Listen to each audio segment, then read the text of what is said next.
Doctor Danish अकान Hasan Hasan Najeeb साहब हमारे साथ मौजूद हैं, साबिक मुशीर वज़ारत ख़ज़ाना हैं आप। बहुत शुक्रिया सर आपके वक्त का। डॉक्टर साहब, इस सारी सूरत हाल पे आप क्या कहेंगे? इसको खुशखबरी माने हम तसव्वुर करें या फिर ये कोई बैड न्यूज़ है कि हमें इसका हिस्सा ही नहीं बनाया गया? अनफॉर्चुनेटली इस वक्त पाकिस्तान को आईएमएफ के बगैर चलाना जो है वो एक प्रूडेंट पॉलिसी मेकिंग इसलिए नहीं है। आपके पास 9.3 अरब डॉलर के रिजर्व्स हैं। आपने 26 अरब डॉलर की तकरीबन इस साल में, जो कि शुरू हुआ 1 जुलाई को और ख़त्म होगा 30 जून को, यानी कि जो मालियाती साल है, इसमें पेमेंट्स करनी है। आप मुझे खुद ही बताइए कि आप ये पेमेंट्स कैसे करेंगे। सो आपको आईएमएफ यानी कि doctor of the last resort के पास जाना पड़ा। ये एक अनफॉर्चुनेट बात है कि ऐसी सिचुएशन है, बट क्रिटिकल यही है कि पाकिस्तान आईएमएफ की इंगेजमेंट जो है वो सीमेंट हो एट द बोर्ड लेवल। अब स्टाफ लेवल एग्रीमेंट आपने जैसे राइटली कहा कि 12 जुलाई को हो गया था। ये जो डिले है उसकी बड़ी वजह ये है कि जो पाकिस्तान की डेट सस्टेनेबिलिटी है उसका एक जायज़ा लिया जा रहा है। यही 26 अरब डॉलर की पेमेंट को एसरटेन किया जा रहा है और उसमें 12 अरब डॉलर जो कि रोल ओवर है, जिसमें चाइना है, यूएई है, सऊदी अरेबिया है। चाइना का 4, यूएई का 3 और सऊदी अरेबिया सबसे बड़ा जो इसमें पार्टनर है वो 5 अरब डॉलर है। उसके रोल ओवर की एक कमिटमेंट और एक एक्स्ट्रा 2 अरब डॉलर जो है नए, जो स्टाफ लेवल एग्रीमेंट के वक्त शायद ख्याल था कि ज़रूरत नहीं पड़ेगी, बट अब ज़रूरत पड़ रही है। और फिर कुछ 3 अरब डॉलर के करीब मेरा ख्याल है बातचीत हो रही है कि अगले 2 सालों में भी एक्स्ट्रा जो है वो करना पड़ेगा और उसकी कमिटमेंट्स लेनी पड़ेंगी। बात यह है कि पाकिस्तान का डेट अगर आईएमएफ के लिहाज से सस्टेनेबल था आज से 6 माह पहले, जब एक स्टैंड बाय अरेंजमेंट चल रहा था, तो आज तो इंडिकेटर्स उससे बहुत बेहतर है। मैक्रो इंडिकेटर्स बेहतर हैं, डेट सस्टेनेबिलिटी के भी कुछ इंडिकेटर्स हल्के से बेहतर हुए हैं। कहने का मकसद ये है कि आई थिंक आईएमएफ को भी थोड़ा सा इस पे इस तरह से नजर डालनी चाहिए कि ये कमिटमेंट तो आएंगी ही। तो इसके बगैर साहब जिस तरह आप कह रहे हैं कि इंडिकेशंस तो बेहतर हुई हैं और महंगाई की अगर बात की जाए वो भी सिंगल डिजिट में आई है 3 साल में पहली बार, तो मसला कहाँ पे आ रहा है? क्या हम दलदल में मज़ीद फंसते चले जा रहे हैं और आईएमएफ हमें मज़ीद दबाव का शिकार करना चाह रहा है? और जो हमारी डायरेक्शन, आपको लग रहा है कि हम कुछ सालों के बाद आईएमएफ के चुंगल से निकल भी पाएंगे या इसमें मज़ीद फंसते चले जाएंगे?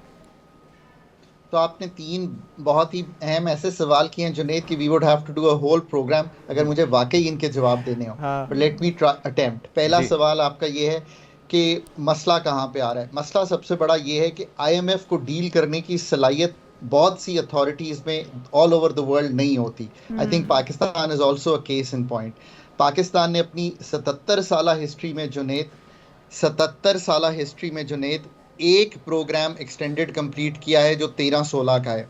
और ये बात मुझे इसलिए मालूम है कि मैंने एंकर किया था पाकिस्तान के लिए वो प्रोग्राम, और मुझे मालूम है कि ये सलाहियत टू डील विद 10-11 PhDs जो कि वहाँ से आते हैं और अपने सब्जेक्ट स्पेशलिस्ट हैं, डोमेन नॉलेज समझते हैं, शायद अथॉरिटीज़ की साइड पे वर्ल्ड ओवर नहीं होती। वही पाकिस्तान की प्रॉब्लम है। सबसे बड़ा मसला यही है। वरना आप बहुत इजीली चीज़ों को कन्विंस भी कर सकते हैं, मॉडल भी कर सकते हैं, फ्रेमवर्क भी दिखा सकते हैं। मैं आज भी पाकिस्तान से हमेशा कहता हूँ, बाकी अथॉरिटी से भी कहता हूँ, जब श्रीलंका डील करा था मेरी यही पोजीशन है हमेशा कि आप अपनी स्ट्रेंथ बनाएं to deal with the IMF, to run the IMF programme. Number 1 ये मसला है। नंबर 2 ये मसला है कि ऑफ कोर्स थोड़ा सा फ्रेंडली कंट्रीज़ को भी पाकिस्तान को जो कमिटमेंट्स हैं वो बैक एंड फोर्थ हो रहा है। आप चाइना को कह रहे हैं ये कर दें, साथ ही चाइना को कह रहे हैं कि 4 अरब डॉलर रोल ओवर कर दें और जो हमारा आईपीपी का डेट है उसको भी संभाल लें, हमें नया डेट भी दे दें, ML1 भी बना दें। अब you're negotiating and you're deliberating a number of things, so कहीं ना कहीं delays हो जाते हैं। ये दो मसले। डॉक्टर साहब, ये कब तक चलता रहेगा? क्योंकि हम एक तरफ से कर्ज लेते हैं दूसरी शराइत और दूसरा कर्ज पूरा करने के लिए या उतारने के लिए, और जैसा मैं और जुनेद पहले बात भी कर रहे थे कि आने वाले हमारे बच्चे भी मकरूज हैं। ये कब तक सिलसिला जारी रहेगा? क्या हम इस कर्ज से कभी छुटकारा भी हासिल कर सकते हैं या नहीं कर सकते? क्योंकि ऑडियंस भी ये जानना चाहते होंगे। ईशाल, यही जुनेद के बाकी 2 सवाल थे कि क्या ये आईएमएफ का आखिरी प्रोग्राम होगा और क्या हम इस चुंगल से, उन्होंने वर्ड यूज़ किया, निकल जाएंगे आप भी।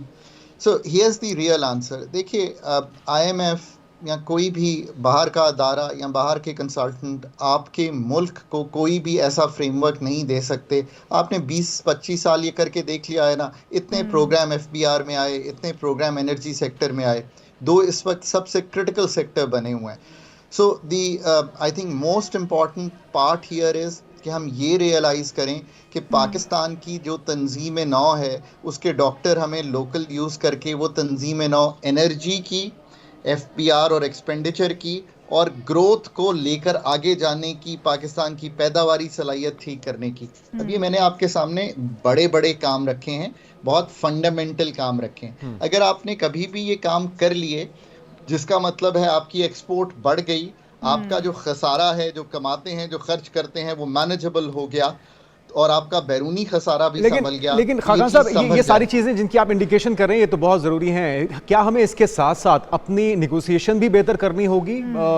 IMF के साथ अपनी डीलिंग को पहले से बेहतर करना होगा, मौसर करना होगा, ताकि हमें कम से कम कैलेंडर्स में तो शामिल किया जाए जब तक हमें उनकी जरूरत है। Sir Junaid, you know, I have written many papers on IMF और मैंने हर परिचय में एक चीज़ लिखी है, IMF is a matter of good negotiation। इसमें कोई शक नहीं है। आपने बहुत ही खूबसूरत बात सामने रखी है। IMF से निगोशिएट आउट करें, IMF को कन्विंस करें, और कन्विंस क्वालिटी गुफ्तगू से नहीं, कन्विंस नंबर से करें। मैं बार बार समझाता हूँ कि IMF एक number based, model based, framework based analysis करता है। पहले उस एनालिसिस में तो उनको कन्विंस करें कि जो बैरूनी खसारा है, मैं अब आज भी समझता हूँ कि जो करंट अकाउंट का डेफिसिट है उस पर जब बात हुई होगी तो हमने जो पिच किया होगा और उन्होंने जो पिच किया होगा उसमें $2 अरब का हो सकता है फ़र्क हो, और ये वही $2 अरब है हमें ज़्यादा मांगने पड़ रहे हैं। ये 2023 की स्टोरी फिर रिपीट हो रही है। What I am trying to say is कि आई एम जस्ट कंजेक्चरिंग कि ऐसा हुआ होगा। पाकिस्तान को अपनी साइड की टीम, एक प्रोफेशनल टीम बिल्ड करनी है, क्योंकि नहीं आप कंप्लीट कर पाते प्रोग्राम, बिकॉज जो जुनेद कह रहे हैं, निगोशिएट करने के सारे जो फंडामेंटल्स हैं आपको अपने साथ रखने हैं। एनर्जी की एक टीम, FPR की टीम, एक्सपेंडिचर की टीम, स्ट्रक्चरल की टीम, प्राइवेटाइजेशन की टीम, और एक कोई पूरी टीम को कोऑर्डिनेट कर रहा हो और देख रहा हो कि किस तरह, किस पे मैं ऑफर कर सकता हूं कोई चीज निगोशिएशन में, और किस पे मैं मनवा सकता हूं वो चीज जो मैं नहीं करना चाहता। अगर मैं दूध पे टैक्स नहीं लगाना चाहता तो व्हाट इज माय ऑफर। अगर मैं एक्सपेंडिचर कट कर रहा हूं तो वो एक्सपेंडिचर का use, what is my offer. These are the kind of negotiations. मुझे तो मालूम है कि $12 अरब एग्जीक्यूटिव डायरेक्टर से हमें रोल ओवर कराने की गारंटी देनी है। सो आज 2 माह तकरीबन हो जाएंगे, उसकी डिले होनी ही नहीं चाहिए थी और वो गारंटीज पहले ले लेनी चाहिए थी, बिकॉज आपको मालूम है। But that is where we stand. The good part is कि हमने स्टाफ लेवल एग्रीमेंट कर लिया है। इसको अमली जामा पहनाने में श्रीलंका को, because I know what was going on, 6 माह लगे थे। पाकिस्तान को इतने नहीं लगने चाहिए। I think September is now looking probably difficult, because एक लेटर ऑफ इंटेंट हमने साइन करना है, भेजना है, बोर्ड सर्कुलेशन होनी है।